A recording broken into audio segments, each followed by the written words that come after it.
تشریف لائے، جس کے لیے میں اور میرے تمام اکابرین بشمول چیئرمین سینٹ اور اسپیکر نیشنل اسمبلی ہم سب آپ کے شکر گزار ہیں۔ میرے بزرگوں، بھائیوں اور بہنوں، ہم نے یہ سفر مخلوط حکومت کا 11 اپریل 2022 کو اس کا آغاز کیا، جس دن آپ نے کمال مہربانی سے تمام ہماری سیاسی پارٹیوں کے زعماء، جن میں جناب میاں نواز شریف، جناب آصف علی زرداری صاحب، جناب بلاول بھٹو صاحب، جناب حضرت مولانا فضل الرحمان صاحب، ڈاکٹر خالد مقبول صدیقی صاحب، سردار خالد مکسی صاحب، جناب سردار مینگل صاحب، اختر مینگل صاحب، جناب ایمل ولی صاحب، حیدر ہوتی خان صاحب، جناب سردار بزنجو صاحب اور جناب اسلم بوتانی صاحب، اور تمام جو ہمارے باقی جناب چودھری شجاعت حسین صاحب اور چودھری صالح حسین صاحب، چودھری طارق اقبال چیمہ صاحب، اور تمام ہمارے باقی ساتھیوں نے جس محبت سے محمود خان اچکزئی صاحب، جس محبت سے مجھے آپ نے اعتماد کا ووٹ ڈالا، ڈاکٹر مالک صاحب، بزنجو صاحب، ان کی پارٹی نے، میرے پاس الفاظ نہیں کہ میں اس محبت کا اور اعتماد کا شکریہ ادا کر سکوں، مگر سر مڈاتے اولے پڑے اور اتنے مشکل چیلنجز اور مشکلات کا ہمیں سامنا کرنا پڑا کہ جو ناقابل بیان ہے۔ ہمیں اندازہ تھا کہ صورتحال خاصی خراب ہو چکی ہے، ہمیں اس کا بھی علم تھا کہ IMF کے ساتھ معاملہ بہت دور تلک چلا گیا اور بالکل ٹوٹنے والا ہے۔ ہمیں اندازہ تھا کہ دن رات کئی سال سے گالی گلوچ کا منترا اور چور اور ڈاکو کا دن رات اس کی گردان کر کے پاکستان کے جسم میں نفرت، حقارت اور جو زہر گھولا گیا، اس کے نتائج بے پناہ تباہ کن تھے اور ہیں، اور کافی عرصے تک رہیں گے۔ خدا کرے کہ ہماری سب کی محنت، حکمت عملی سے یہ حالات بہتر ہو جائیں، لیکن بطور ایک انسان کے ہم سب یہ سوچتے ہیں کہ ایک عمارت کو بنانے کے لیے کئی سال لگتے ہیں، اس کو زمین بوس کرنے میں 1 منٹ لگتا ہے، لیکن مخلوط حکومت کے زعماء نے، آپ نے، ہمارے ساتھیوں نے ہمت نہیں ہاری اور ہم سفر پر چل پڑے، مگر سیلاب آیا، اس کی بے پناہ تباہ کاریاں ہوئیں، اس کو آپ اچھی طرح جانتے ہیں۔ مہنگائی کا ایک طوفان، تاریخ کا سب سے بڑا طوفان مہنگائی کا، اس نے ہمیں دبوچا اور غریب آدمی کی حالت غیر ہو گئی مہنگائی کے بوجھ سے۔ پھر سیاسی افراتفری جو ایک باقاعدہ ایک شیطانی ذہن کے ساتھ اور ایک سازشی ذہن کے ساتھ جو سیاسی افراتفری پیدا کی گئی، عمران نیازی اس کے ٹولے نے، وہ آپ اچھی طرح جانتے ہیں۔ آج لانگ مارچ ہو رہا ہے، آج دھرنا ہو رہا ہے، آج فلاں جگہ گھیراؤ ہو رہا ہے، آج فلاں کو گالی دی جا رہی ہے، آج فلاں کو چور ڈاکو کہا جا رہا ہے. تو کوئی بھی دنیا میں ملک یا ریاست جب تک وہاں پر سیاسی استحکام نہ آئے، ترقی اور خوشحالی کا وہاں پر تصور بھی نہیں کیا جا سکتا. لہذا محسن داوڑ صاحب میں معافی چاہتا ہوں، نواب زادہ شاہ زین صاحب میں معافی چاہتا ہوں، میں آپ کا ذکر نہ کر سکا. بڑے ہمارے ساتھی ہیں تمام ہمارے اکابرین کی طرح، اور میں یہاں پر بڑے ادب سے اور انکساری سے کہنا چاہتا ہوں، لیکن فخر کے ساتھ، کہ چاہے وہ ایک پارٹی، ایک ممبر پارٹی ہے یا 84 ممبر پارٹی یا 56 ممبر پارٹی، میں نے کبھی تفریق نہیں کی، تمیز نہیں کی. میں نے سب کو اللہ تعالیٰ کے فضل و کرم سے، احترام سے اور عزت سے میں نے ڈیل کیا. باقی انسان ہے، خدا انسان کرتا ہے، فرشتے تو نہیں کرتے. میں واپس آتا ہوں اپنی گفتگو کے اوپر. پھر آئی ایم ایف کا ہمیں بے پناہ ایک چیلنج تھا، اور اس آئی ایم ایف کے چیلنج نے، آپ یقین کریں کہ میری نیندیں حرام کر دی تھی. آپ کچھ کر لیں، اسحاق ڈار صاحب اس بات پر بڑے الحمدللہ مطمئن تھے، اور مجھے باقاعدہ حساب کتاب کر کے بتاتے تھے کہ شہباز شریف صاحب اگر آئی ایم ایف کا پروگرام نہیں بھی ہوتا تو ہم ڈیفالٹ نہیں کریں گے. خدا کرتا ایسا ہی ہوتا، لیکن آئی ایم ایف کا پروگرام نہ ہوتا اور ڈیفالٹ بھی نہ ہوتا، اس کے باوجود ہماری معیشت کی حالت غیر ہو جانی تھی. ڈالر کہیں ہوتا، روپیہ کہیں ہوتا. جو بڑے محنت سے یہ ہماری امپورٹس کو کنٹرول کر رہے تھے، اس کو مزید اس کے اوپر دباؤ آنا تھا، مزید اور بے پناہ دباؤ آنا تھا.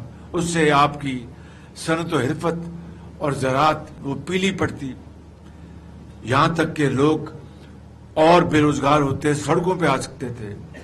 اور سب سے بڑھ کر جو ہمارے ملٹی لیٹرل جو انسٹیٹیوشنز ہیں، انٹرنیشنل جو ادارے ہیں، وہ بھاگ جاتے ہیں بالکل.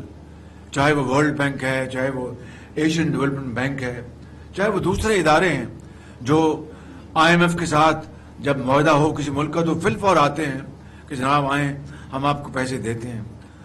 میں اختصار کے ساتھ بات کر رہا ہوں کہ یہ بے روزگاری، مہنگائی، ڈالر کی اڑان وہ ہوتی کہ شاید کوئی اس کا اندازہ بھی نہیں کر سکتا تھا. اور اسی طریقے سے دوسرے معاملات.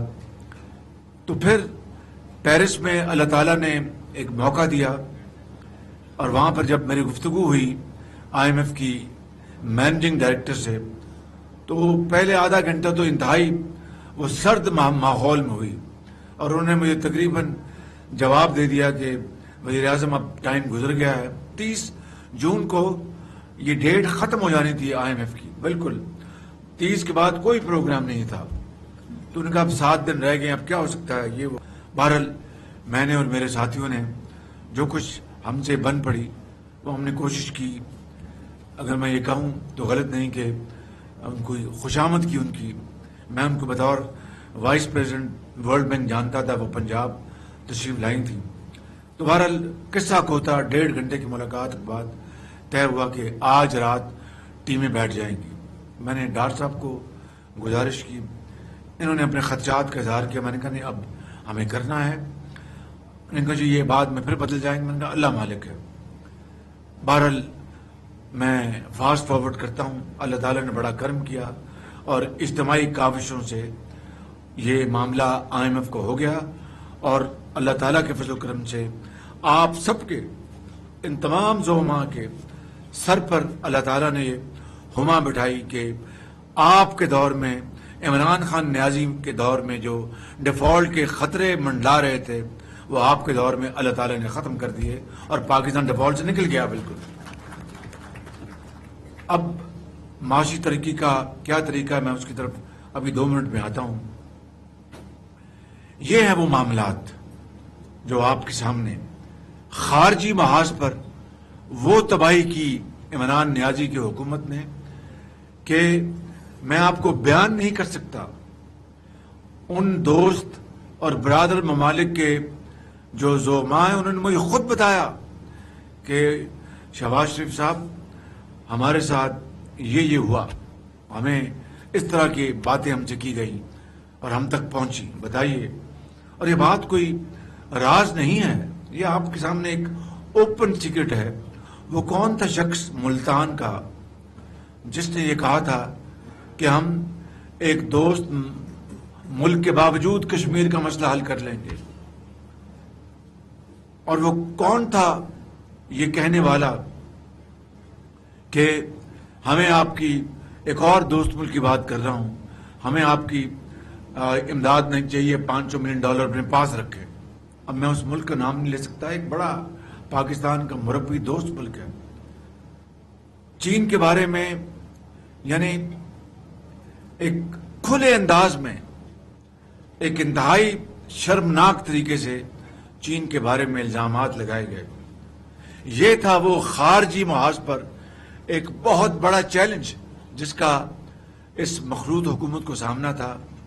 اور میں بغیر کسی لگی لپٹی کے اور بغیر کسی توقف کے یہ کہنا چاہتا ہوں کہ اس کے لیے پوری مخلوط حکومت اور خاص طور پر ہمارے وزیر خارجہ بلاول بھٹو صاحب نے، میں نے اور ہمارے ساتھیوں نے بے پناہ کاوشیں کی.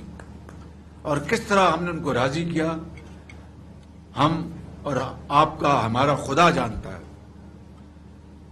اور آپ نے دیکھا کہ اب چین کی زعما آئے تو آپ کو وہی گرم جوشی محسوس ہوئی جو پہلے ہوا کرتی تھی. مگر یہ جو گزرے ہیں 4.5 سال، شدید سرد خانے میں چلے گئے تھے. یہ تعلقات سرد موری کا شکار تھے کہ شاید تاریخ میں اتنے تعلقات میں اتنی سرد موری کبھی نہ آئی ہو. اور جس ملک نے $25 ارب سے زیادہ آپ کے ملک میں سرمایہ کاری کرتی ہو، اور اس کے بعد ان کی سرمایہ کاری کے جو منافع یا ان کا جو پیسے واپس جانے تھے اس میں بے پناہ وہ تاخیر کا شکار ہو گئے ہوں، اور کبھی انہوں نے منہ سے ایک لفظ نہ نکالا ہو. اور ان کے بارے میں وزیر اعظم ہاؤس کے اندر اور باہر جو الزام تراشیاں ہوتی تھیں میں آپ کو بتا نہیں سکتا. میں نے بتا دیا کہ 45% جو کرپشن یا کمیشن کا ڈائریکٹ مجھ پر انہوں نے الزام لگایا اس حکومت نے، تاکہ چائنا کو پاکستان کے 22 کروڑ عوام کے سامنے امبیرس کیا جائے. اب بتائیں کہ جس ملک نے جنگوں میں آپ کا ساتھ دیا ہو، امن میں آپ کا ساتھ دیا ہو، اقوام متحدہ میں آپ کا ساتھ دیا ہو، پاکستان کے جو حساس معاملات کے اوپر جنہوں نے آگے نکل کر پاکستان کا ساتھ دیا ہو، اور کبھی یہ بھی نہیں کہا کہ یہ حساس معاملہ ہے، اس کو دیکھ لیں، اس کی بہت جہتیں ہیں. انہوں نے کبھی دوسرا سوال نہیں کبھی کیا. انہوں نے 71 کی جنگ میں ہندوستان سے 800 بھیڑوں کا انہوں نے مطالبہ کر دیا کہ واپس کریں. اس چین کے اوپر آپ الزام تراشی کے نشتر آپ دن رات ان کے اوپر برسا رہے ہیں. اس سے بڑا ظلم زیادتی پاکستان کے ساتھ دشمنی کی مثال میں بلا خوف تردید کہہ سکتا ہوں کہ 72 سال میں اس کی مثال نہیں ملتی. تو میرے بزرگوں، بھائیوں اور بہنوں، یہ ہے وہ صورتحال جس کا 15 ماہ یا 15.5 ماہ اس مخلوط حکومت نے جس کا سامنا کیا. اور پھر IMF کے ساتھ معاہدہ کرنے کے لیے جو ہم نے اپنی شرائط پوری کرنی تھی، اس کے علاوہ $6 بلین کا جو فارن ایکسچینج گیپ تھا، انہوں نے فنانس منسٹر صاحب نے بڑی محنت سے $4 ارب کا انتظام کر لیا. باقی $2 ارب کا انتظام وہ ہونا تھا. اس میں سے $2 ارب سعودی عربیہ نے دیے، $1 ارب UAE نے دیا، $1 ارب اسلامک ڈیولپمنٹ بینک نے دیا. تب جا کر یہ پاکستان ڈیفالٹ سے بچا ہے. تو میرے بزرگوں، بھائی اور بہنوں، یہ ہے وہ چیلنجز جس کا 15 ماہ ہمیں جس کا سامنا کرنا پڑا. اور یہ بات آپ ذہن میں رکھیں کہ پوری مخلوط حکومت کے وزراء، چاہے وہ پیپلز پارٹی کے ہیں، چاہے وہ JUI کے ہیں، چاہے وہ MQM کے ہیں، چاہے وہ ANP کے ہیں، چاہے وہ خالد مکھی صاحب کی پارٹی کے ہیں، چاہے وہ مینگل صاحب کے ہیں، انہوں نے بھرپور تعاون کیا، محنت کی اور اس ملک کے معاملات کو سلجھانے میں اپنا کلیدی کردار ادا کیا. چونکہ فائنانس کسی بھی ملک کی ریڑھ کی ہڈی ہوتی ہے. وسائل ہوں گے ملک چلے گا، وسائل نہیں ہوں گے تو ملک کنگال ہو جائے گا. اس کے لیے یقیناً ہمارے وزیر خزانہ بہت ستائش کے لائق، انہوں نے دن رات محنت کی اور خاص طور پر IMF کے پروگرام کے موقع کے اوپر انہوں نے کوئی کسر نہیں چھوڑی. اللہ تعالیٰ کے فضل و کرم سے ڈیفالٹ کا خطرہ دفن ہو گیا. اب انشاءاللہ ہمیں اس معیشت کو ٹھیک کرنے کے لیے میں آپ کو آج بتا رہا ہوں بڑے ادب اور انکساری کے ساتھ ہمیں انقلابی اس میں سرجیکل آپریشن کرنا ہوگا. اگر ہم یہ سمجھیں کہ شہباز شریف تو اپنا جو ہے وہ تو اس کو کچھ نہ ہو، اس کے کاروبار کو، بڑے لوگوں کے کاروبار کو کچھ نہ ہو، غریب آدمی کے اوپر اور ٹیکس لگا دو اور بجلی کر دو، یہ نہیں چلے گا. بالکل کچھ سوال پیدا نہیں ہوتا. اگر اپنے ملک کو ہم نے ٹھیک کرنا ہے، اگر پاکستان کے اندر واقعی ہم نے ایک خوشحالی کا انقلاب لے کر آنا ہے تو پھر ہمیں اپنے پاؤں پر کھڑا ہونا ہوگا. اور پاؤں پر کھڑا ہونا کوئی آسان کام نہیں ہے. اس میں سب سے پہلا کردار حکومت وقت کا ہے، اشرافیہ کا ہے اور صاحب حیثیت لوگوں کا، جن کو اللہ تعالیٰ نے بے پناہ ان کو نعمتوں سے نوازا ہے. ان کو معاشرے میں ان کو ترقی کے لیے بھرپور اپنا کردار ادا کرنا ہوگا اور ایثار اور قربانی کا مظاہرہ کرنا ہوگا. میں قطعاً تفصیل میں نہیں جانا چاہتا، کہنا یہ چاہتا ہوں کہ اگر یہ ہم فیصلہ کر لیں گے کہ ہم نے اس ملک کے کروڑوں جو غریب بچے اور بچیاں ہیں ان کی تعلیم کا انتظام کرنا ہے، ان کے علاج کا انتظام کرنا ہے اور ان کو ہم نے باعزت باوقار روزگار دلوانا ہے اور جن کے ذریعے پاکستان نے ترقی اور خوشحالی کی منازل طے کرنی ہے، تو یہی راستہ ہے. دنیا میں اور کوئی دوسرا راستہ نہیں ہے. چاہے آپ چین لے لیں، چاہے آپ جنوبی کوریا لے لیں، جاپان لے لیں، جرمنی لے لیں، یہی واحد راستہ ہے.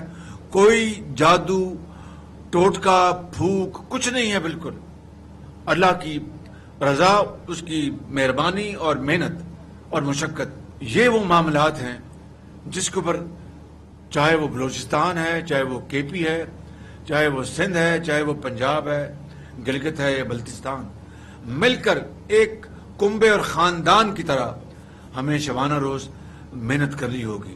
ایک بات. دوسری بات یہ ہے، میں وہ مثال دے دیتا ہوں کس طرح ہوگی. آپ بتائیے کہ جو پاور سیکٹر ہے سال کے تقریباً 450 ارب روپے وہ دریا برد ہو جاتے ہیں. اگر اس میں سبسڈی جو ہم دیتے ہیں شامل کو تو پھر 900 ارب پہنچ جاتے ہیں جو فائنانس منسٹر، لیکن کم از کم 450 ارب روپے سال کے ڈوب جاتے ہیں. کس طرح؟ جو لائن لاسز ہیں ٹرانسمیشن لائنز کی، اربوں روپے یہاں پر ضائع ہو رہے ہیں. آج تک ہم نے اس نظام کو ٹھیک کرنے کی کوشش نہیں کی. جو آپ کی ڈسکوز میں جو کچھ وہاں پر بعض ڈسکوز انتہائی ایفیشنٹ ہیں، میں ان کا نام نہیں لینا چاہتا کہ میں قطعاً صوبائیت میں بلیو نہیں کرتا. میں ایک پاکستانی ہوں اور پاکستانی ہوں، مگر بعض ڈسکوز 99% ایفیشنٹ ہیں اور بعض ڈسکوز 50%، 40%. اور وہ کیا ہوتا ہے جو 99% ایفیشنٹ ہیں وہ جو لاس کر رہے ہیں وہ وہاں پر کراس سبسڈی ان کو وہ سبسڈائز کرتے ہیں. یہ تو طریقہ نہیں ہے بالکل. تیسری بات، بے پناہ بجلی چوری. اور بجلی چوری غریب آدمی نہیں کرتا، جن کے پاس وسائل ہے اصل وہ بجلی چوری کرتے ہیں. میں کسی کا نہ نام لیتا ہوں نہ کسی علاقے کا، لیکن اس بجلی چوری کی مد میں اربوں روپے اس قوم کے لوٹے جا رہے ہیں. اور آخری بات اس مد میں کہ جو بلوں کی اس کا بل اس کو بھجوا دیا، اس کا بل اس کو بھجوا دیا، اس کو کہا کہ اتنے پیسے دے دو. یہ ایک مثال بتائی میں نے آپ کو جو کہ معاشرے کے تمام جو جہتیں ہیں، تمام جو دوسرے شعبہ جات ہیں، ان کی یہ عکاسی کرتی ہے. کسی اور مثال یہاں پر دینے کی ضرورت نہیں ہے. تو یہ ہیں وہ چیلنجز میرے بزرگوں، بھائیوں اور بہنوں، جن کا سامنا آپ کو آئندہ آگے کرنا پڑے گا. جب آپ دوبارہ انشاءاللہ آپ منتخب ہو کے آئیں گے تو وہ موقع ہوگا کہ جب انقلابی اقدامات اٹھانے پڑیں گے. کوئی بھی حکومت ہو، اللہ تعالیٰ جس کو بھی دے گا اپنے الیکشن کے نتیجے میں ہم اس کا احترام کریں گے، مگر ہمیں اللہ تعالیٰ نے موقع دیا تو اس کے علاوہ اور کوئی چارہ کار نہیں ہے. مجھے لوگ کہتے ہیں کہ جناب شہباز شریف صاحب، آپ کو بہت مبارک ہو کہ آپ نے بڑی اچھے طریقے سے یہ مخلوط حکومت، اتحادی حکومت چلائی. میں نے کہا مجھے نہ مبارکباد دیں، آپ 13 پارٹیوں کے زعماء کو مبارکباد دیں کہ جنہوں نے میرا ساتھ دیا اور مہربانی کی. دیکھیں ایک گھر میں بھی، پنجابی میں کہتے ہیں پانڈے بھی آپس کھہ پہندے ہیں بالکل، تو برتن بھی گھروں میں ایک باپ کے 4 یا 6 بچے ہوتے ہیں، وہ بھی آپس میں، تو باپ جو ہے بیٹھ کے صلح کراتا ہے، نہیں بیٹا بیٹھ جاؤ، نہیں بیٹی فکر نہ کرو. تو یہ ایک مشترکہ عمل ہے. مجھے تو اس کا کوئی تجربہ نہیں تھا، میں تو ایک اپنا ہتھوڑی اور اپنا اس کا برک اینڈ مورٹر والا آدمی ہوں. لیکن اتنا ضرور ہے کہ اس کے نتیجے میں اگر یہاں پر کسی کو کوئی شک تھا کہ میں ایڈمنسٹریٹر ہوں تو اس شک نکل گیا اس کا بالکل، کہ میں سیاست بھی جانتا ہوں. بارکاہ میں واپس لوٹ کے آتا ہوں اپنے اس نقطہ کے اوپر کہ دیکھیں اگلا جو سیٹ اپ آئے گا الیکشن کے نتیجے میں، ان کے لیے ڈو اور ڈائی، میک اور بریک کا یہ موقع ہوگا. میری دعا ہے بخدا کہ اتنے 15 مہینے میں آپ نے جتنی سختیاں، تکالیف برداشت کی، ووٹروں کے تانے سنے اور مہنگائی کا آپ نے ایک بوجھ غریب آدمی اپنے حلقوں میں لوگوں کو برداشت کرتے ہوئے دیکھا، دوائی، علاج، یہ تمام معاملات، مگر اللہ تعالیٰ نے پھر پچھلے 2، 2.5، 3 مہینوں میں ہمارے الحمدللہ آپ کی محنت اور نیک نیتی اور دعاؤں سے اور عوام کی دعاؤں سے دن بھی پھیرے. جس طرح IMF کا ایک حمادیہ نما مسئلہ جو ہے اللہ تعالیٰ نے حل کیا. اور میں آپ کو یہاں پر ایک بات بتانا چاہتا ہوں، آپ مجھ سے بہتر الحمدللہ بڑی سمجھ بوجھ کے مالک آپ سب بیٹھے ہیں یہاں پر، مجھ سے زیادہ تجربہ رکھتے ہیں، مجھ سے زیادہ خدا خوفی رکھتے ہیں.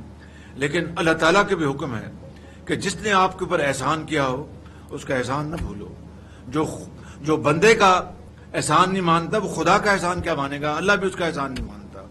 تو میں سمجھتا ہوں کہ یہی وہ تعلیم ہے جو ہمیں سامنے رکھنی چاہیے. چین کو آپ کو زندگی بھر نہیں بھولنا چاہیے. پچھلے 3.5 مہینے میں چین نے آپ کو $4.5 ارب، یہ پچھلے 3 مہینے میں، اور میں آپ کو لکھ کے دینے کو تیار ہوں آن مائی بلڈ.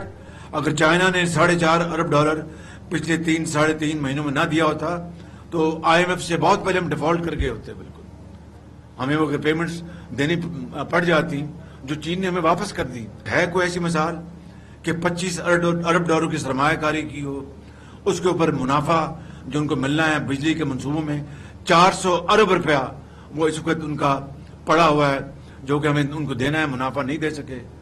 اس کے اوپر $4.5 ارب انہوں نے دیا آپ کو.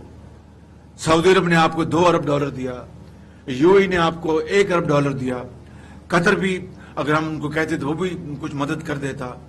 کب تک یہ معاملہ چلے گا؟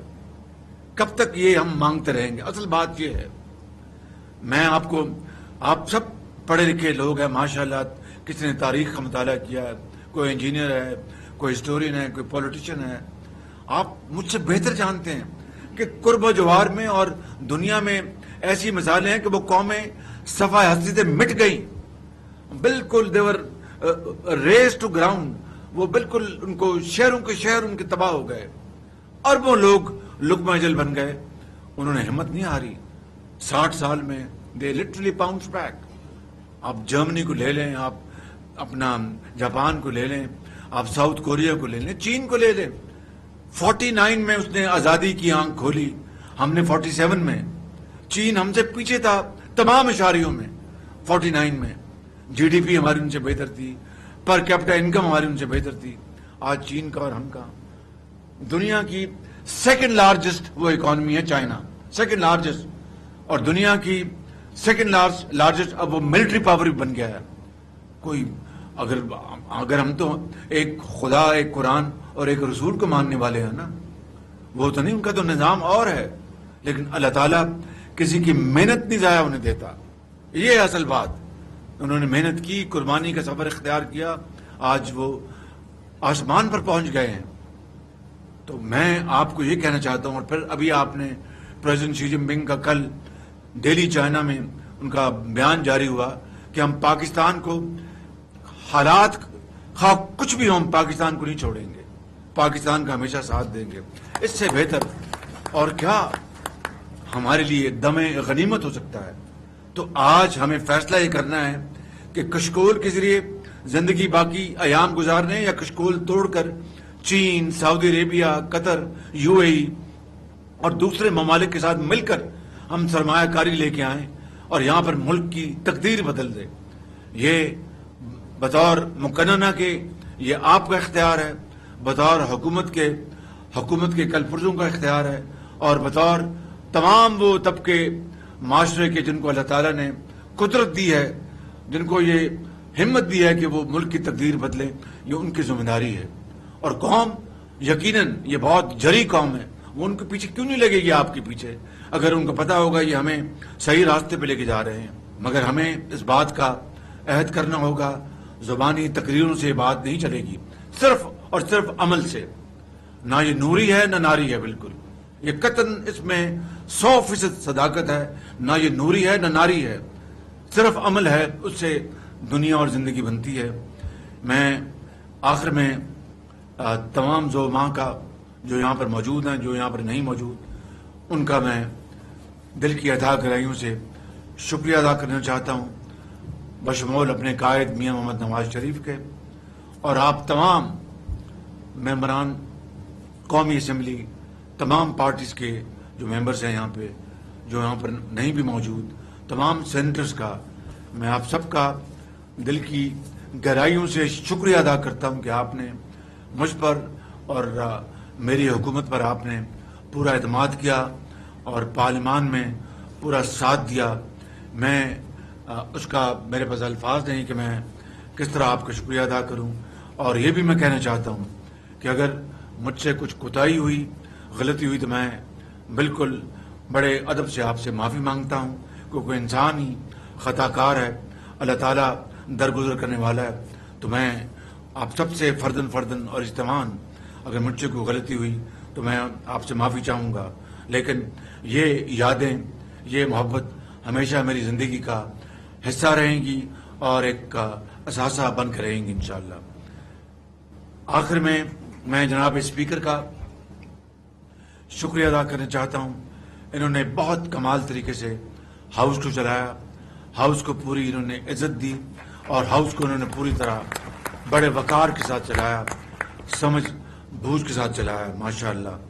اس کے ساتھ میں چیئرمین سینٹ کا، میں ان کا بھی بہت شکر گزار ہوں، گو کہ یہ آزاد منتخب ہو کر آئے تھے اور مختلف حالات میں آئے تھے، لیکن انہوں نے بے پناہ اچھے طریقے سے ہاؤس کو چلایا، سینٹ کو چلایا، اور میں نہیں، پوری دنیا ان کی زبردست قابلیت کی قائل ہے ان کی. تو میں ان کا بھی شکریہ ادا کرتا ہوں، اور یقیناً ان دونوں صاحبان نے اس پارلیمان کو بڑی عزت دی، بڑی توقیر دی. میں آخر میں آپ سے اجازت مانگنے سے پہلے یہ گزارش کروں گا کہ یہ جو 15 ماہ گزرے ہیں ہمارے اتحادی حکومت کے، یہ میرے اور آپ سب کے لیے ایک چیلنج بھی ہے، اس میں سبق بھی ہے، اور اس میں سیکھنے کے لیے بہت کچھ ہے. اور نچوڑ یہ ہے کہ صبر، تحمل اور برداشت، یہی وہ جو پلرز ہیں جو کہ ایسے رشتوں کو جوڑ کے رکھتے ہیں. 15 ماہ یہ ہم نے گزارے ہیں ایسی پارٹیوں کے درمیان جن کا ماضی میں تلخ تجربہ رہا ہے، تلخ باتیں بھی ہوئیں، شیریں باتیں بھی ہوئیں، اور کچھ اور بھی معاملات تھے. تو کس طریقے سے تمام پارٹیز کے زعماء نے اپنی قومی ذمہ داری کو پہچانا، اونچ نیچ کو برداشت کیا اور معاملات کو آگے لے گئے، چاہے وہ بلوچستان کے زعماء ہیں یا سندھ کے زعماء ہیں یا پنجاب کے یا کے پی کے. میں سب کو خراج تحسین پیش کرتا ہوں اور ان سب کو میں سلام پیش کرتا ہوں اپنے قائد میاں محمد نواز شریف کے ذریعے. میں آپ کا بہت شکر گزار ہوں. وزیر اعظم شہباز